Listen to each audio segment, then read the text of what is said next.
Here before the subcommittee today and look forward to your testimony. And I would now like to recognize the first panel, the Honorable David B. Cohen, Deputy Assistant Secretary for Insular Affairs of the U.S. Department of Interior.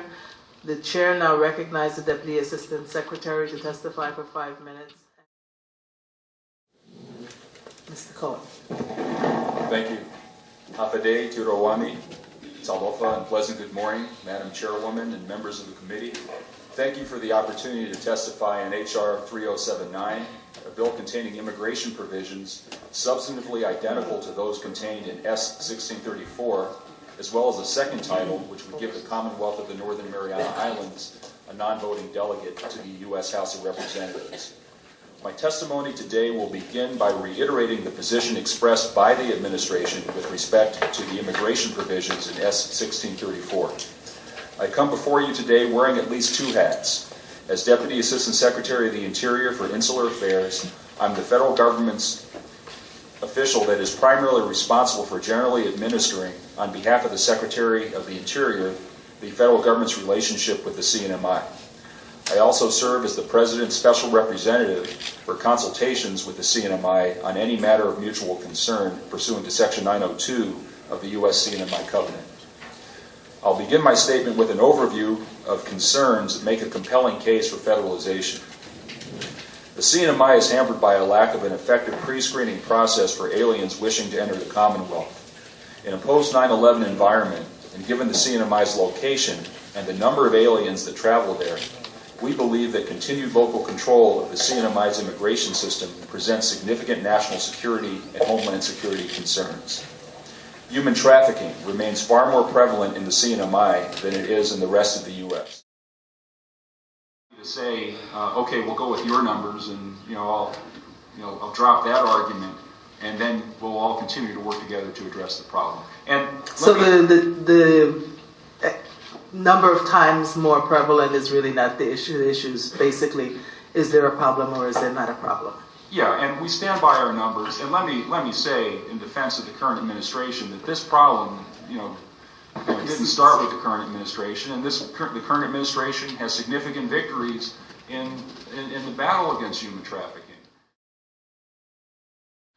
The proposed bill, where it says that the government, CNMI, shall comply with the Convention on Refugees as well as with the provisions of the United Nations Convention on Torture and other cruel, inhuman, or degrading treatment or punishment done under the New York Act of 1984. I'm a little concerned.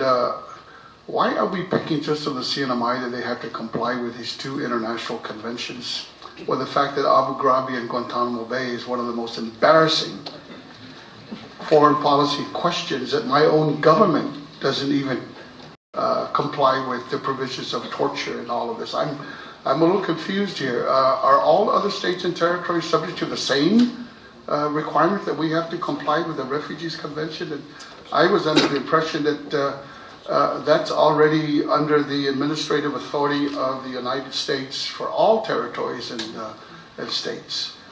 Why are we singling out CNMI on this instance? Thank you, Congressman. That's a good question. The only reason we're singling out the CNMI on this particular question is the CNMI is the only non-federal jurisdiction under U.S. sovereignty that has its own refugee protection system. So we're just reiterating in the statute. Is that a usual policy of how we conduct how the Immigration and Nationality Act applies to other territories and states as well? Well, Congressman, there's no usual policy because the CNMI is the only jurisdiction within. Oh, I understand that, but why do you suppose that CNMI is the only jurisdiction that is given this discretionary authority in applying or drawing up its own immigration laws? Was that because of the covenant relationship that was developed between CNMI? Well, yes. Under the covenant, the CNMI was given the authority to administer its own immigration system. The federal government is ultimately responsible for making sure that we're in compliance, including the CNMI, And if the So CNMI... if we're making this applicable to CNMI, does this mean that the Convention on Torture doesn't apply to other territories like American Samoa or Guam? Do we have to go through the statutory requirement as stated in the proposed bill? It applies to it applies to the United States in general, because the other territories, with the exception of American Samoa, do not control their own immigration. You don't need special provisions like this. Now in American Samoa, it's in a much lower risk environment, but if we have people showing up in American Samoa that are applying for asylum, we have to address that issue as well. Is the covenant relationship between the CNMI and the U.S. a treaty relationship, or is it something else? Well, Congressman, I'm going to decline to express a legal opinion on that until I get legal advice, but we could answer that question in writing. What I will say is the CNMI, constitutionally, under the U.S. Constitution, is considered a territory of the United States, subject to the Territories Clause of the Constitution, and hence subject to the plenary authority of the U.S. Congress. I understand that, according to your interpretation, but my understanding that CNMI leaders were co-equals when they negotiated the provisions of that covenant relationship. And in my humble opinion, as a layman's understanding, it's a treaty relationship. And because it is a treaty relationship, it is far beyond the provisions of the U.S. Constitution.